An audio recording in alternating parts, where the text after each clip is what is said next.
Hello. There are many stories from behind the scenes at Games Workshop over the years, and we've even heard some of them here on the channel, but I'm pretty confident that you've never heard them told quite like this. My guest today worked with Games Workshop and Mythic Entertainment to create the video game Warhammer Online, and before that, the multi-user dungeon Wolfenburg, set in the Warhammer world. But surprisingly, in this conversation, we don't really talk that much about either of them. Instead, we explore a series of war stories and possibly not true anecdotes gathered and relayed by an unparalleled raconteur who had access to the inner workings of Games Workshop and the people who helped to build it. I'm Jordan, this is Jordan Sorcery, and today I'm in conversation with Paul Barnett.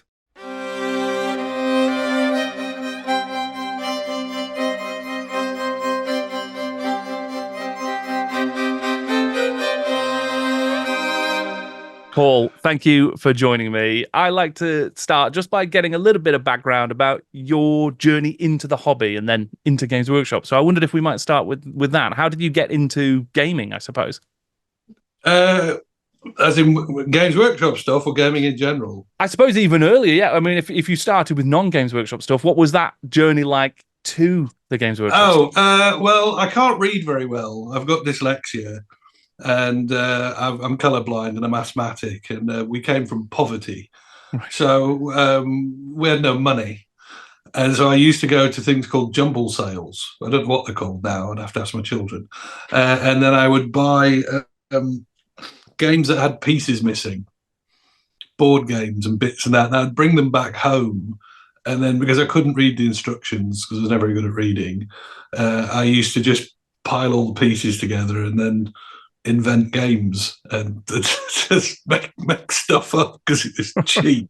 Right. So you could take 10p to a jumble sale and come back with like a big box of games, and then you could just throw all the pieces together, and God knows what the games were. So I was doing that, and then again, because I can't read very well, I read a lot of comics, 2000 AD and all stuff like that. And then we tripped over onto D&D.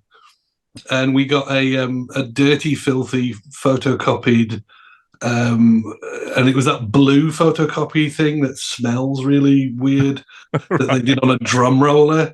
Right, wow, right. And it wasn't even a copy of the books. It was like someone had handwritten down like their variant of what is D&D, and we got hold of that, and we found out that if we had that, then we didn't have to spend any money. We could play stuff. We couldn't afford the dice, which back then they were like little plastic dice that came with a crayon. Right. And you rubbed the crayon on the dice and then like wiped the crayon off, and that's how it filled the bits in. And they made of this plastic, which I always thought was called cheapium, because it was so naff.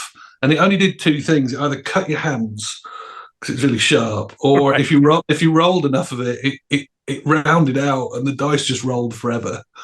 So we couldn't afford the dice. So my brother, who was a very clever person, using a coin and then using a cup with the numbers 1 to 10, he was able to fabricate all the dice we could possibly want. So we would put your hand in the cup and come out with a number, and then you would flip a coin. And if it was heads, you added 10 to it. And that's how you got a D20, because we couldn't afford one. So we played that, and then we got some toy soldiers back in the bit when Games Workshop was called Citadel, and the baggy period, as I call it. Right. They all came in bags with like bits of cardboard with like staples on them. Sure, yeah. And back then there was no Warhammer. It was all like the Perrys were doing the little round marble dwarves with the big tummies, and there was a lot of just fantasy stuff had just really turned up. It just moved off Napoleonics, and then your first real introduction to that is like standing on one and it going through your foot and drawing blood for the blood god at an early age, I tell you. And then we had a Christmas, the one Christmas where, for whatever reason, my mother decided to use a credit card, which I think we paid for like 15 years. Right. And that's when we got the first Warhammer, the Blanche one with the man smashing the skeleton on the front cover with the black books.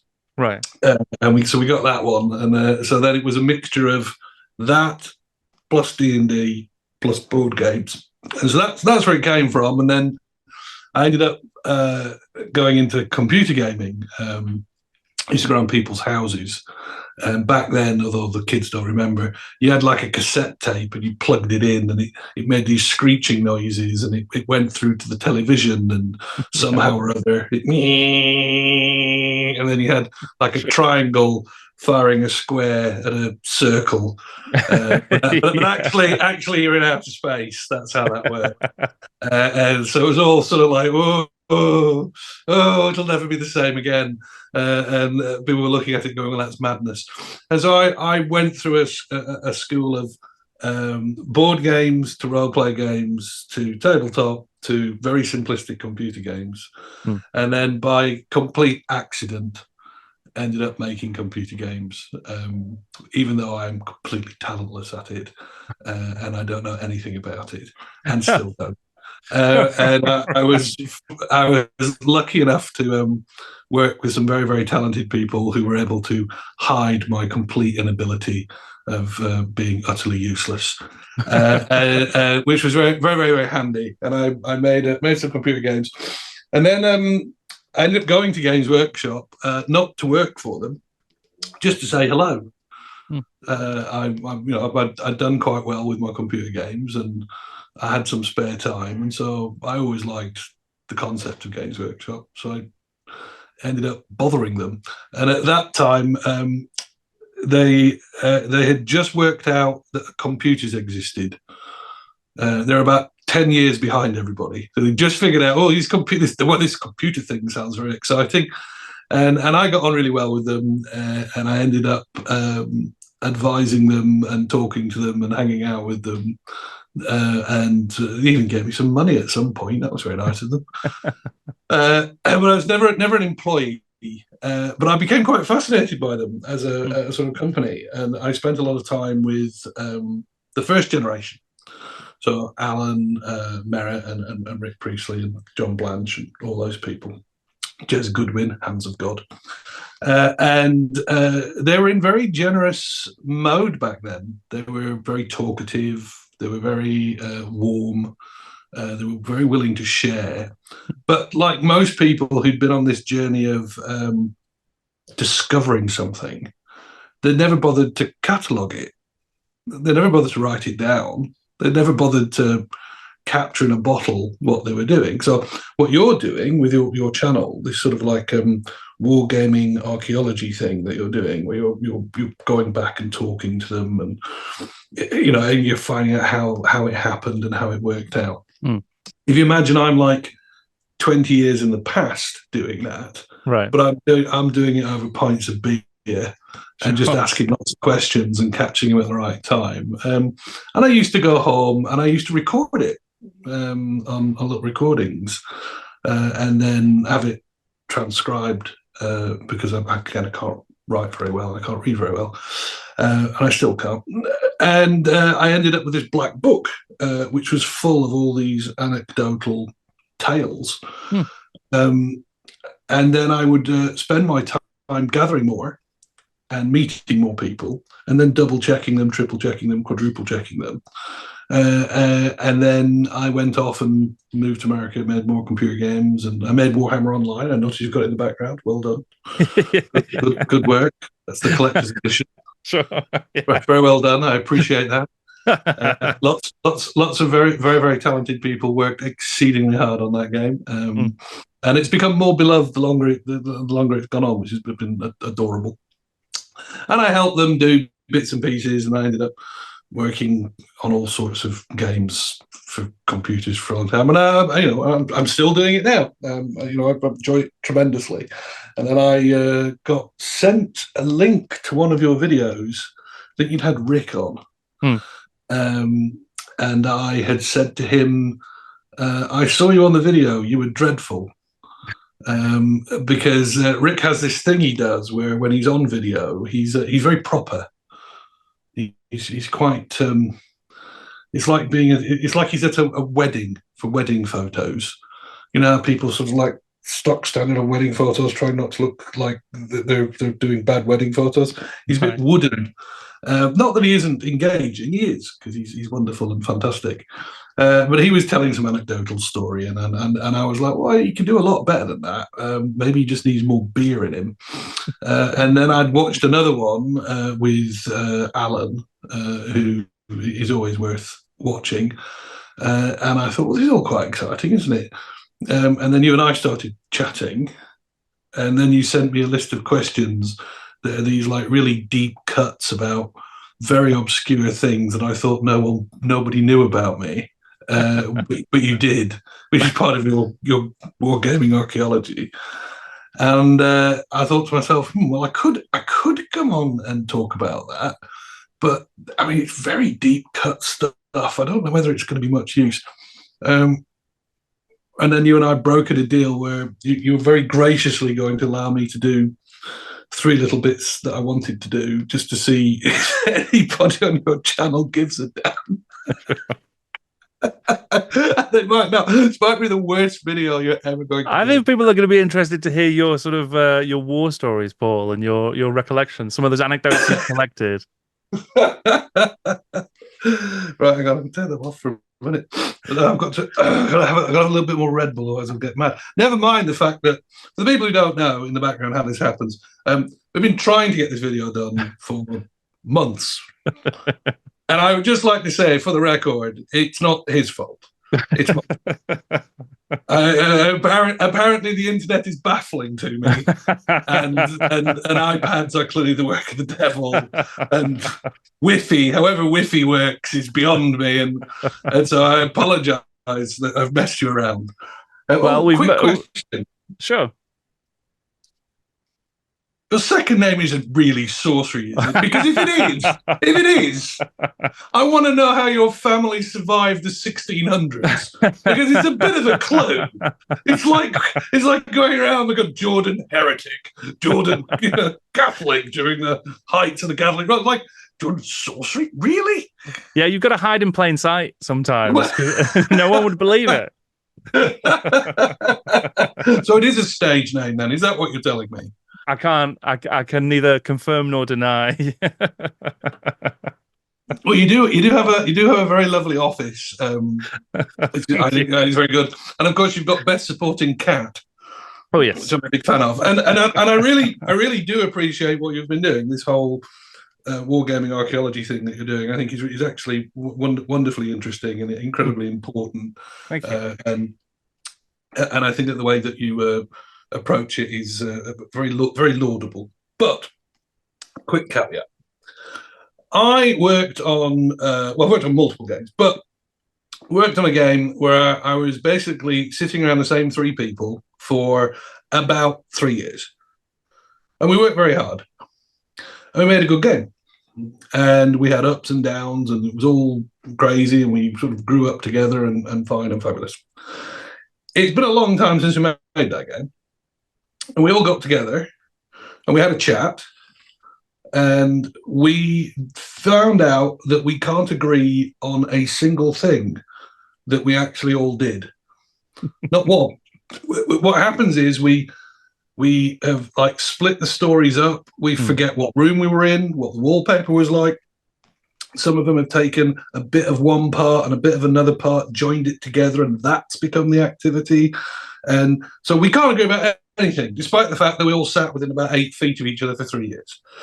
Right. So I just want to put that down before I go rolling into the history, because if I can't remember any of that, and I'm reasonably competent, then God knows what's going to come out of my mouth when I start yabbering on about Games Workshop. So just quick caveat. Mm-hmm. So I'm going to tell you an anecdotal story about one of the armies from Warhammer Fantasy, actually. Now, I want to be clear, almost everything I'm about to tell you is a pack of lies. Now, it's not a pack of lies because I'm a liar. It's a pack of lies because it's lots of different people's bits and pieces, and it's all been rolled together. And it means that bits of the stories are out of date, incorrect, polished. Some people appear more flattering than others, the rest of it. But the essence of the story is true. And so let's go with that, shall we? It's a bit like trying to read the history of the Eastern Front. I mean, none of it's true, and yet all of it's true in a sort of strange way. So you have to go way back in time. Bryan, the mighty Bryan Ansell, is in charge with his big cigar, wandering around and using his quip that he uses. Everybody knows that, which Bryan used to use all the time. Everybody knows that, which was just there as a way of threatening you to try and disagree with him. And he'd been on his usual genius/crackers thing that he did in equal measure. Bryan was an absolute genius, pushed the industry on, pushed Games Workshop on, but he was also wrapped up in his own head of Bryanness. And he had these people, Rick and Alan, and they were young back then, and they were, almost in like a cult, the cult of Bryan. And he'd been growing this amazing hobby, but he'd been doing it in a very Bryan-esque way. For whatever reason, Bryan isn't in the country. So let's just assume he's in tax exile. Might be, might not be, I don't know. And for whatever reason, he has a speaker on a table, right? Which could be a pack of lies, but let's just assume that he does. And he has a meeting with his staff where he speaks to them through the speaker. It's Howard Hughes style. And the staff have to go to the room and stand around the table. And in my head, the speaker is bright white and the table's bright white. And it's sort of like, Andromeda strain type situation. And then there's just this Bryan's booming voice coming out of it, and there's all these people standing around, mildly terrified, because Bryan can say almost anything. And they have to keep sending him things in the mail. And then when he has his meetings, you can hear him going, right, we're going to talk about such a body. What is it? Where is it? And you can hear him opening the envelope, the box, and getting out the miniatures and looking at them, and then immediately professing that they were great, or immediately professing that everyone's trying to ruin him, and they're trying to destroy the hobby from within, and the heresy is everywhere. Put more slaughter bases on it, or whatever. More blood for the blood god, or whatever the hell it is Bryan wants to do. And making armies was one of the big core drivers for the hobby. That's what you did. You made armies. And when you made armies, you sold armies. And when you sold armies, you made money. And Bryan wasn't stupid. The way of making a lot of money was to make things that people wanted and make them interesting. And he believed in doing things that could be trademark, copyrighted, things you could, protect. Don't make generic and try and make interesting. And he would often hit upon an idea and then talk to the studio. Well, talk's rather generous. Order the studio, usually through Rick, make this happen. And Bryan had an amazing intellect of being able to just rearrange reality to suit his particular needs at the time. There's a great story about girl orcs. We'll do that another day. He's wandering around. He's on the speaker. They're all standing around. And he's decided that they need another dwarven army. And they've got a dwarf army. But he wants another one. And he's decided he wants Chaos Dwarfs. And he's decided that they're going to be Mesopotamian/Babylonian Chaos Dwarfs, which, as a conceptual image, is actually pretty strong. Lots of curly hair and tusks and things like that. And he wants them modelled on Sheffield. Industrial, strip mining, smoke. Like Sheffield. That's brilliant. That is a big thing. And he wants a sort of zinging angle. And so his zinging angle is that the Chaos Dwarfs have got a bit of a problem about the fact they might not be particularly tall.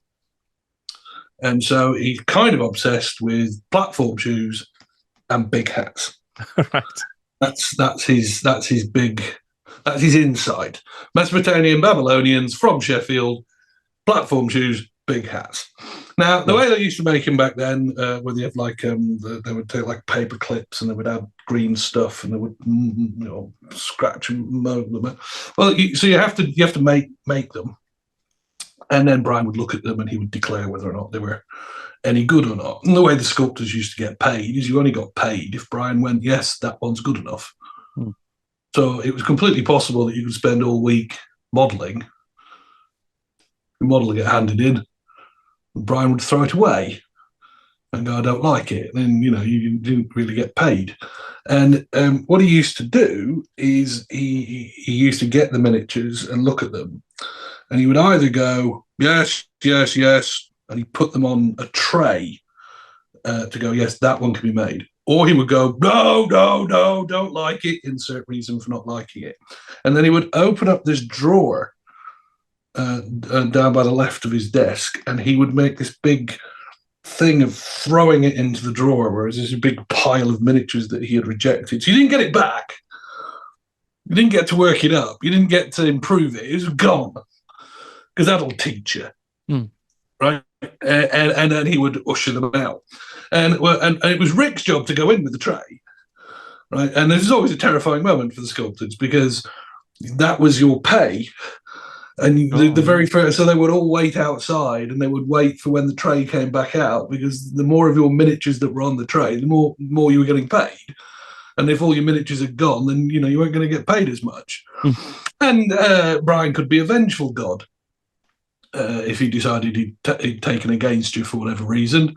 All your stuff would be rejected. So to fix that, Rick would scramble them, and he would put little hieroglyphs on the bottom that only he knew who had made them, right, to prevent any shenanigans. Allegedly, could be back lies. Right. It's not, but let's just suggest it could be.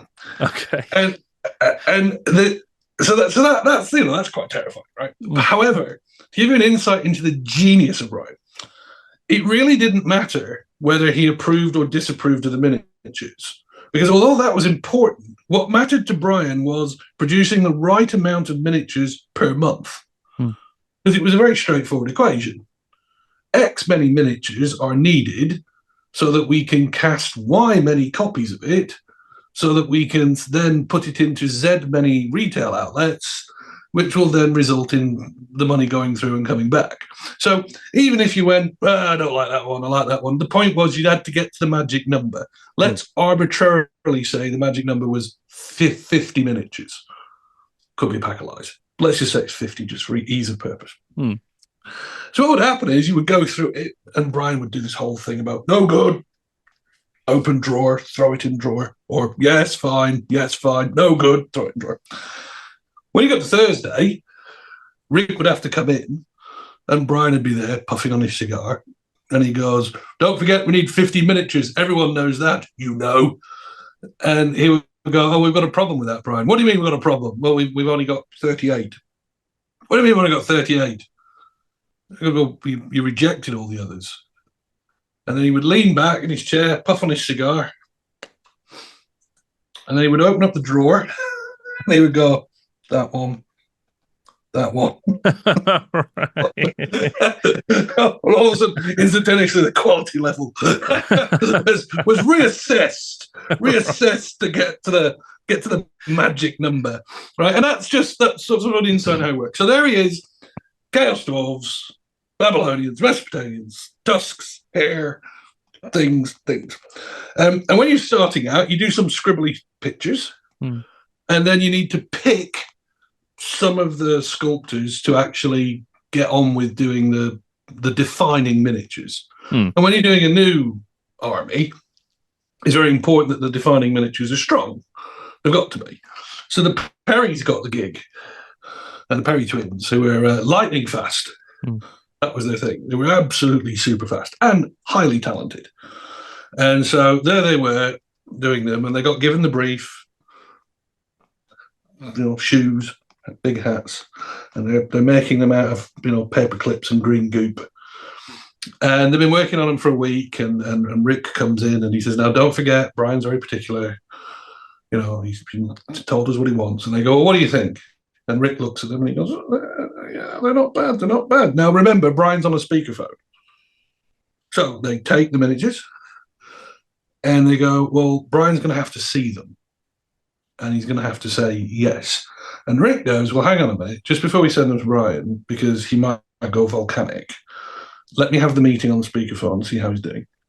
So on the meeting, they cover everything: the studio, the factory, the car park, the equipment, everything, because Brian's very good at all that. And then somewhere in the meeting, somebody brings up the Chaos Dwarfs. And Rick was about to go, "Oh, yeah, well, the Perrys have done the first ones. I was thinking of sending them to you." But before he even gets there, Brian goes, "Good. Yes, Chaos Dwarfs. I want to talk to you about that." And he goes, "Oh, dear, here we go. What is it, Brian?" He said, "Now, you know what the sculptors are like. You know sculptors. You can't trust sculptors. They're trying to thwart us. They don't understand. They don't understand." And he goes, "Well, I've given them the brief. I mean, they've been working." No, Priestley, you're too weak on them. That's your problem. They've got to be whipped if they don't understand what they're doing. He said, "For instance, I said big hats, and I know for a fact those hats won't be big enough." and he goes, "Well, I mean, they've done them, Brian. I could send them to you." No. I want you to go back to them and tell them the hats are not big enough. He goes, "Well, and he was going to say, "You haven't even seen them," but he realised there was no point. Brian was on a mission. And he goes, "The hats aren't big. You tell them, Rick. You tell them." And so I finished the meeting. Rick goes back, goes to the Perrys and goes, "Yeah, did the thing with Brian. Had a chat with him. He's on the speakerphone and not happy with the hats." And then, well, did he see the hats? No. What do you mean he's not happy with them? He says they're not big enough. But he hasn't seen them. Yeah, no, he seems quite insistent about it. What does that mean? We've got to make the hats bigger. What do you mean we're going to make the hats bigger? He hasn't even seen the hats. They're like, "Well, that's what he wants." Right. Take the miniatures back, add more green stuff, big hats. Next week goes round. They have the hats. Hats are pretty big. These are pretty big hats. And Rick goes, "Okay, I'm just going to double check on the speakerphone again. And what I don't want to do, get on the wrong side of this conversation." They go in, big conversation about everything. Up come the Chaos things. And he goes, "Right, Rick, what about those Chaos Dwarfs?" "Well, they've worked on them, Brian. I gave them your feedback. I told them. I made it very clear with them. The hats weren't big enough. They had to have bigger hats." And he went, "Right, do it again." He went, I don't know about that, Brian. They're pretty big." And he goes, "Oh, no. He said, "I know what you're like. You go back there and you tell them it's not acceptable." I mean, these are very big hats, Brian. They're not small. And he goes, "No, you tell them." So Rick has to go back and he tries to dodge them for a day, but they need paying. And so eventually they corner him. And, in all honesty, now don't take this the wrong way, but Brian is insistent the hats aren't big enough. And they're like, "Has he seen them?" "Nope." "Did you tell him?" "Oh, yes, I told him the hats were pretty big." And he goes, "And what does that mean?" "We have to make them bigger." And they're like, "Right." And they grab them and they go back to the desk, slam more on. It's 3 weeks now, still haven't been paid. And this time round, they corner Rick beforehand. And before the meeting, they say to him, "You have to send these to Brian now." "Why?" "Because if you don't, we're going to lose our minds." And so they get boxed up and sent to Brian. And then along comes the meeting with the speakerphone. They talk about everything. and the Chaos Dwarfs turn up. And he goes, right, Chaos Dwarfs, free sleep. And he goes, yes, Bryan, actually, I've sent them to you. And he goes, well, where are they? He said, oh, they're in the purple bag. There should be a bag that's bright purple. They're in there. See, because Rick was smart enough to go, if you put it in a coloured bag, then when it turns up, I can point at the coloured bag, because Bryan had hundreds of things, because they were always making stuff. Ricky, and in my head, the cardboard's everywhere. It's some sort of like crazy Ollivander's one-shot nonsense, right? And so he's like, you can hear him rustling through it. He grabs the bag, and everyone's holding their breath. And Rick's like, oh my God, what are we going to do? They can hear Bryan ripping it open. And he goes, I'm telling you, Priestley, if I don't like these, I'm going to be furious with you. And he's, and then there's just silence, which never happens. And Rick's like, and everyone in the room is looking at each other going, well, we could be in a world of bloody trouble now. Bryan not making any noise. God, dear me, this could be the end of us. Silence, silence, silence, silence, silence, silence, silence, silence, silence. And then he erupts. And he goes, Priestley! He goes, yes, what is Bryan? Have you seen how big these hats are? At that point, they were committed. And that's how Chaos Dwarfs came back.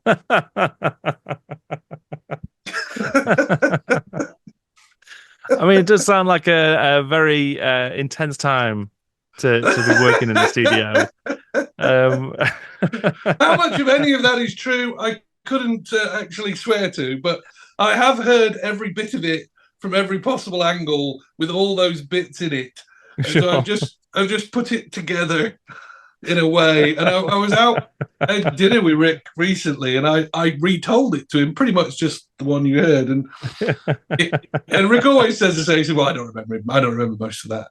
That's his answer for everything. That's answer for everything to do with Bryan. I don't really remember most of that. So there you are. So that was one.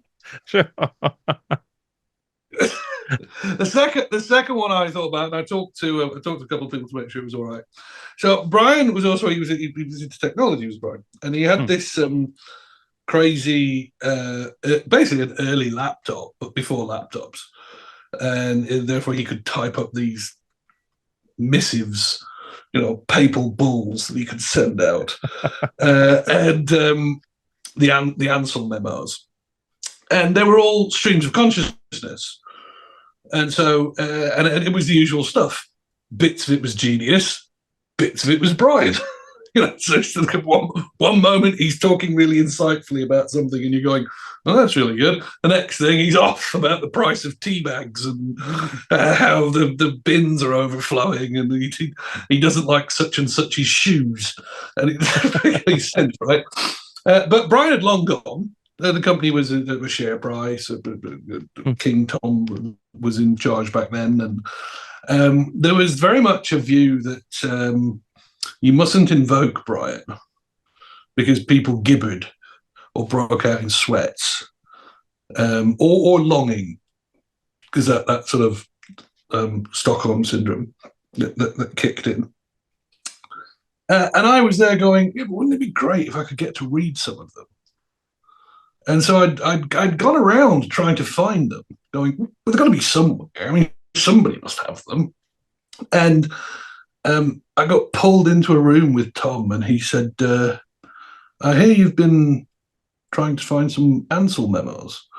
I said, oh, yeah, I wanted to read them. He said, no, you he said, you can't do that. It's like reading things from Cthulhu. Like you'll go insane.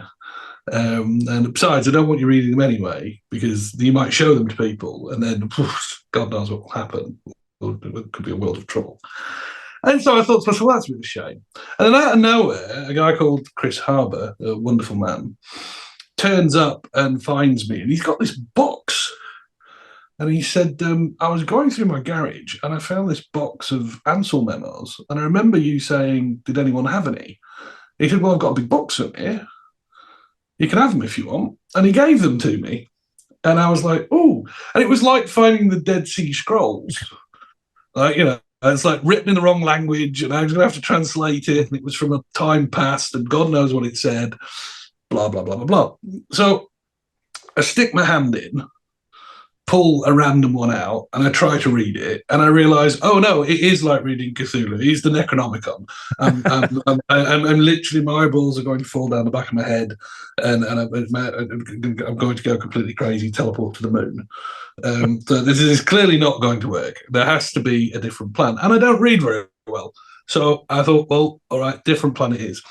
So I decided that the only way to approach it was to pretend I was the CIA.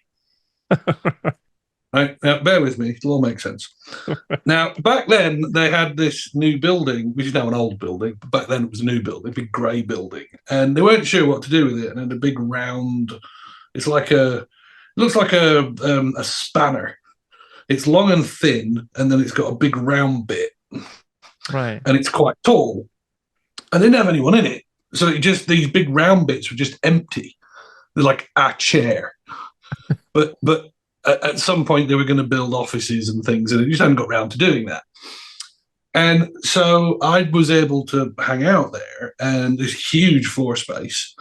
And I took each of the memos and I stacked them up, and then I just photocopied them, right, until I got them all photocopied. And once they'd all been photocopied, I gave the originals back to Harbour.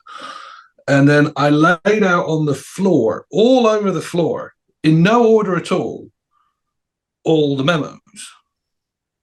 So if you walked in, it looked insane. It looked like, it was like, when you see them putting together an aeroplane that's crashed. Sure. And so there's like bits, that vaguely looks like an aeroplane, and that vaguely looks like a wind. It was like that. It was just pages everywhere, like some sort of crazy crime scene. And I got them there, and I'd laid them all out so I could walk between them. And then I'd gone off and I'd got these black pens, really, really, really dark pens. It was before Sharpies. And I'd gone out and practiced with them to make sure that if you applied them, they obliterated whatever they applied to, right? And then I walked around the floor, picking up the memos, and then I had a little table and a little chair. I'd wander over to the table and the chair, and I'd get the black pen, and I would just start reading. And the logic I took was, as soon as I figured out it was madness, I would just take the pen and I would just black out the entire sentence until I got to a full stop. Right? So I wouldn't even bother reading the rest of it. I'd just go. And sometimes the sentences were very long, right, like half a page. Right. And all that, and it was blotted out. You could, if you held it up to the light and went the other, you couldn't read it. This pen was amazing. It just killed everything. And then if it didn't do that, if it seemed to be sanity, then I left it alone. Mm. And then I spent weeks going through every single one of these memos. And some of them ended up having like only 4 words that weren't redacted. Right. And it'd be things like buy more tea. And everything else redacted. And then some others were all right. And then once that was done, I got these pair of scissors, and then I took each one and I just chopped out all the redacted stuff and threw it away. And everything that wasn't redacted got put into this big box with no effort to file it, just throw it in the box. And so it was these long strips of bits of sentences that I just threw in there. That took forever. Once that was done, I then had a box of stuff that wasn't insane. So then I sat there and I would just stick my hand in, take a piece out and read it. And I would go, right, is this anything to do with Warhammer 40k making toy soldiers? Because sometimes it wasn't. Sometimes it was, please order me a new the set of ink cartridges. Sure. Right. So if it was something like that, I just threw it away. But if it was something that actually was about toy soldiers, then I put it in a different box. So I went all the way through that. Hmm. After I got that, that meant that I had one box now of this sort of super, distilled Ansell memos, all about things that were to do with toy soldiers. So then I had to go through it and go, right, yes, it's about toy soldiers, but is it actually useful? Hmm. And is it 40k? Is it fantasy? Is it about manufacturing? Is it about strategy, tactics, operations? Or is it just, I don't like the balance numbers on the trolls? Hmm. So then I had to go through all that. By the time I'd done all that, the boxes were getting smaller, obviously. I then had a shoebox. And then I laid all them out on the floor and put them all into an order. And then I broke them all up into categories. Hmm. And then I wrote it all up. Right. And I changed some of the language. I softened it, or I made it a little bit more useful. So I'll give an example. Hmm. One of the things Bryan had got really angry about was a manticore that someone had built. Right. And so it must have been through the period when they were still doing like hyper fantasy stuff that weren't for armies.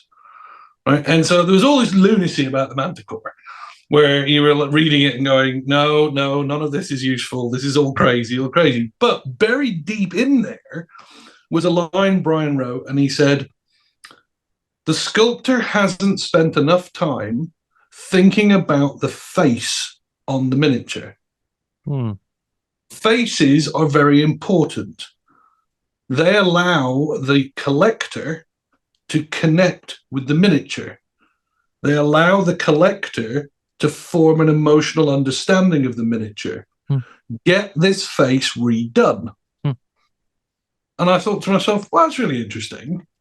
So he's got this sort of core ethos of, the face is very, very important. And then there was another one when he said, yet again, the sculptor has the miniature looking down at their feet, so you can't see the face. Hmm.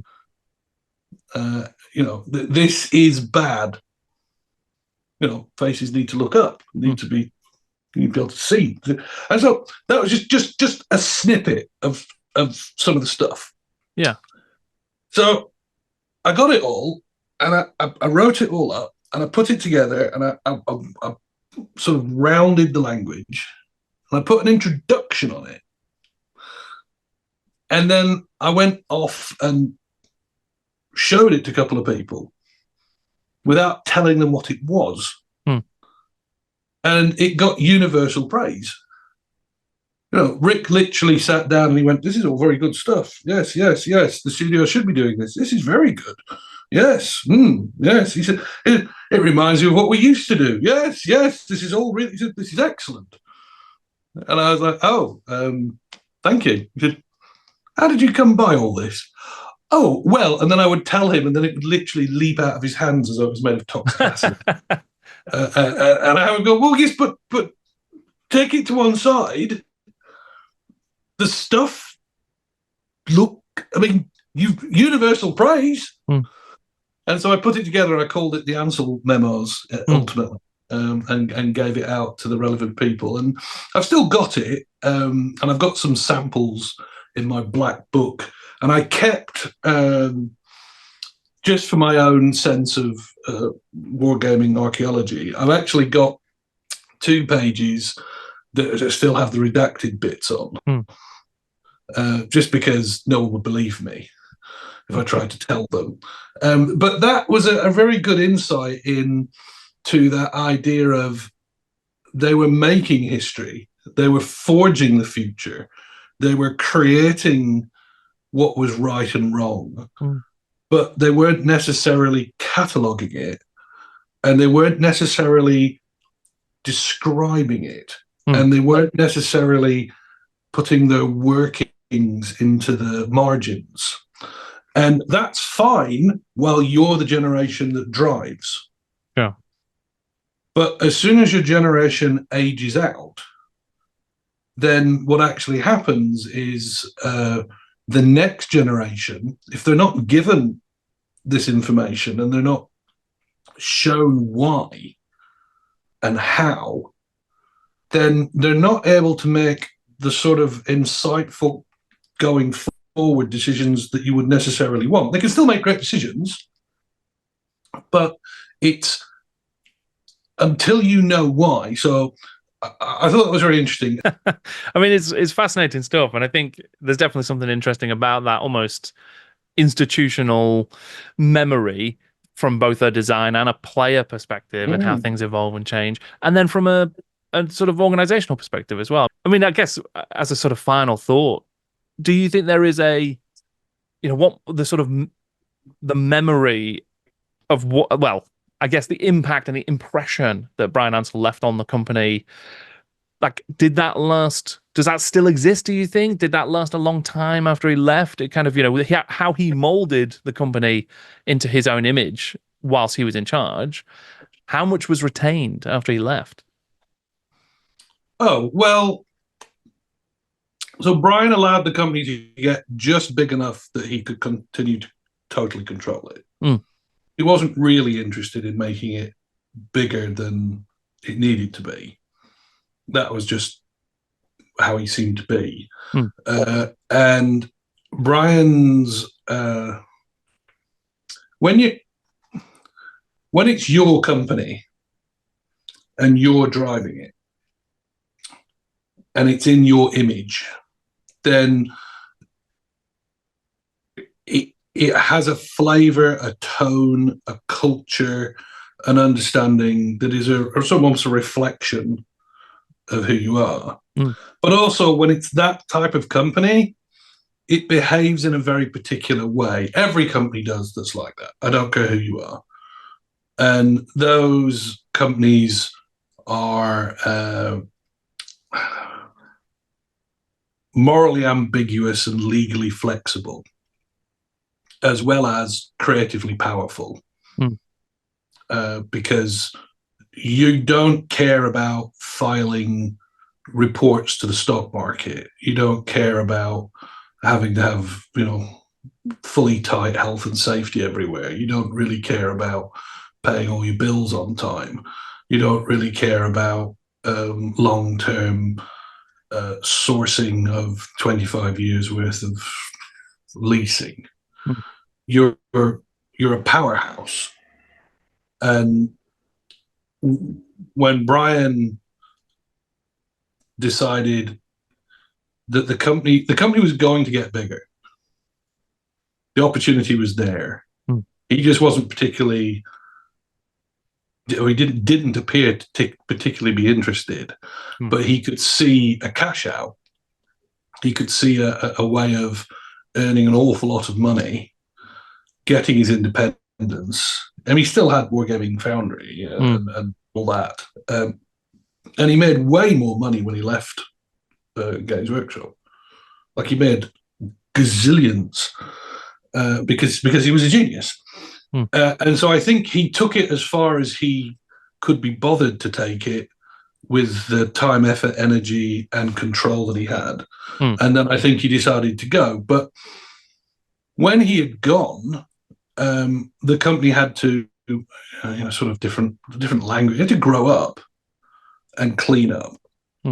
So lots of the tone, style, attitude had to be much tighter, much cleaner. Dot your I's, cross your T's. You had to do proper stock taking.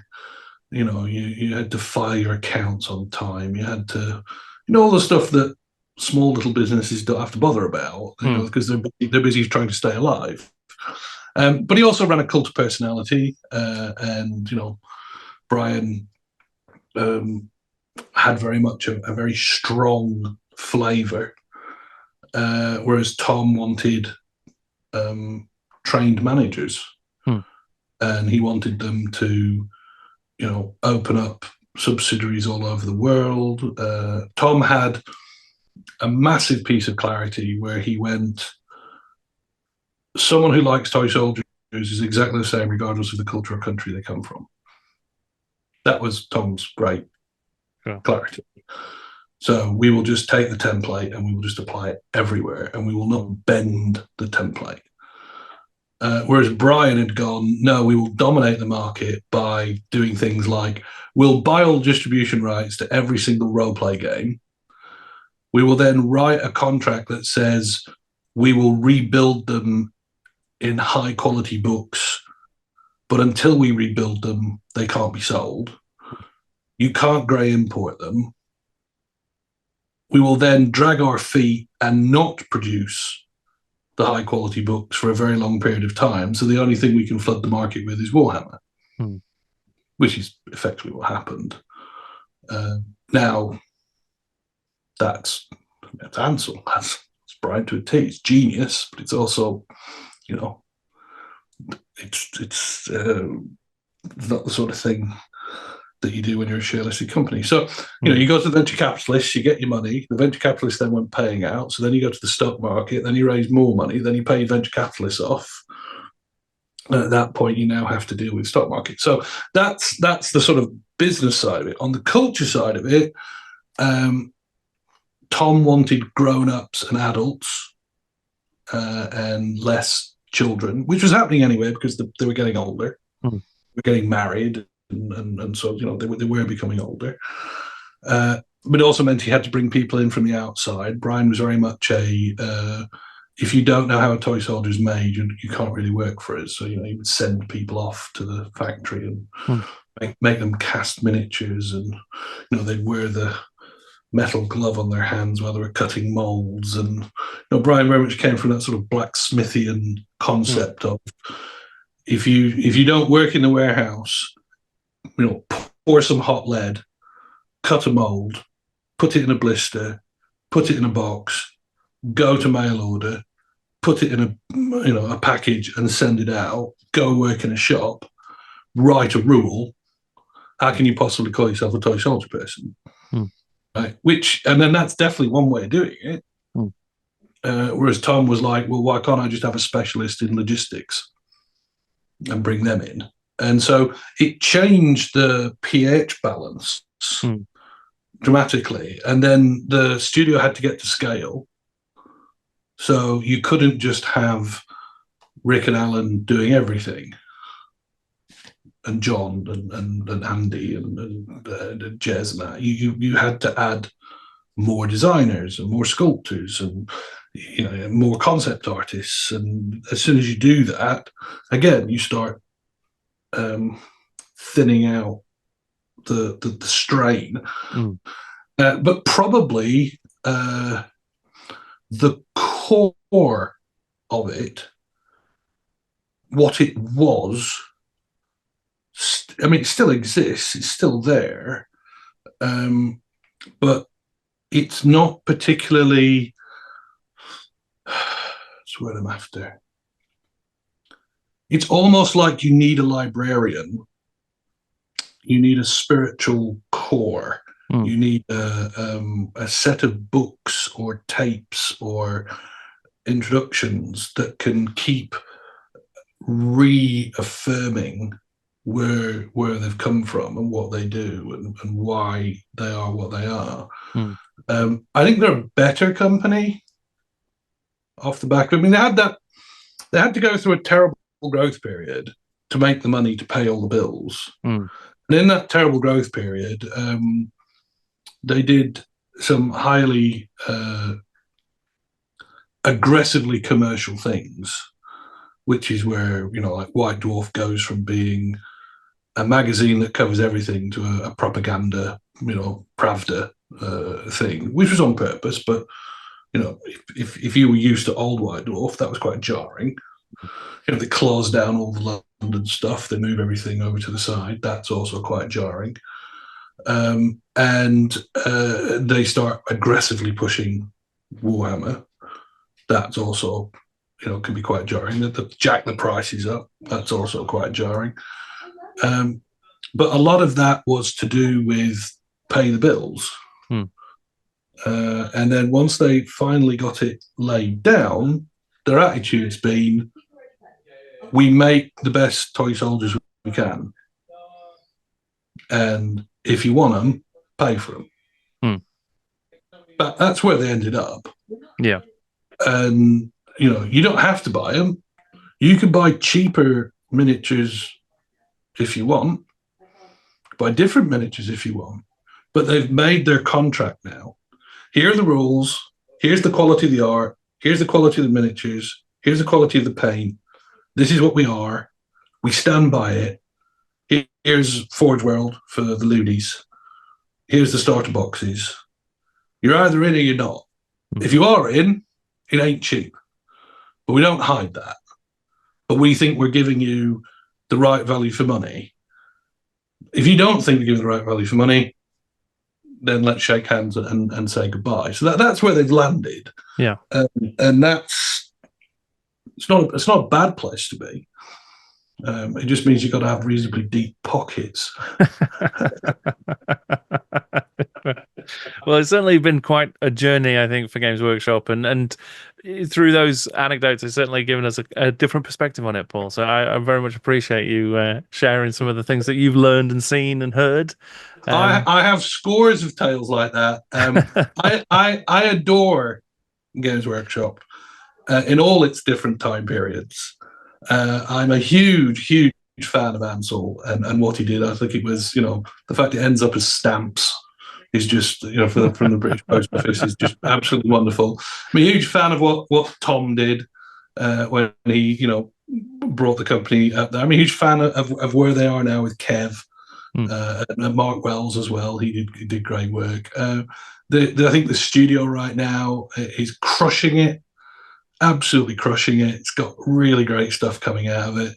I think the models now are absolutely fantastic, which, their attitude to big, bold, clever, interesting models that are almost impossible to 3D print has to be, applauded.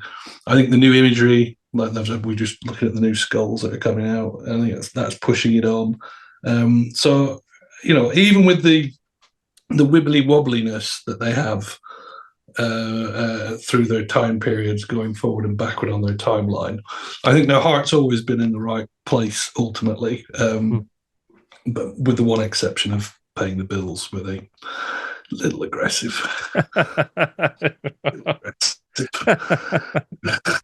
Well, hopefully, Paul, there'll be an opportunity for us to talk again, to hear some more of the anecdotes from other eras, and also to talk, potentially we might get together. We'll talk Wolfenberg. We'll talk Warhammer Online. We can talk Warhammer Online. I have loads and loads of stuff like that, but bigger hats. I love bigger hats. Who doesn't? Ultimately, a great outcome, I think, for everybody. It's been an absolute pleasure chatting to you about it. Thank you very much for your channel. I really do appreciate it. I think it's absolutely glorious to watch and to see the people and to see your clear love for the wargaming archaeology. You're doing a great service to people of the future in doing it. And I really appreciate the opportunity to come and talk to you. Thank you, Paul. Thank you so much, Paul, for sharing those anecdotes that you've gathered and for telling them in such an incredible fashion. I would love to talk to you again about Warhammer Online and Wolfenberg and your other work at GW, so hopefully one day we can arrange it. If you would like to support the work that I do here on the channel, please consider checking out my Patreon via the link in the description below. You get early and exclusive content and access, as well as access to my Discord, regular updates, and until the end of this year, free monthly giveaways. It is also an incredible help to keep this channel running, and I am also so grateful if you can like, subscribe, comment, and share these videos, because it's just so important. Thank you once again to Paul. Thank you for watching. I'm Jordan, and this is Jordan Sorcery.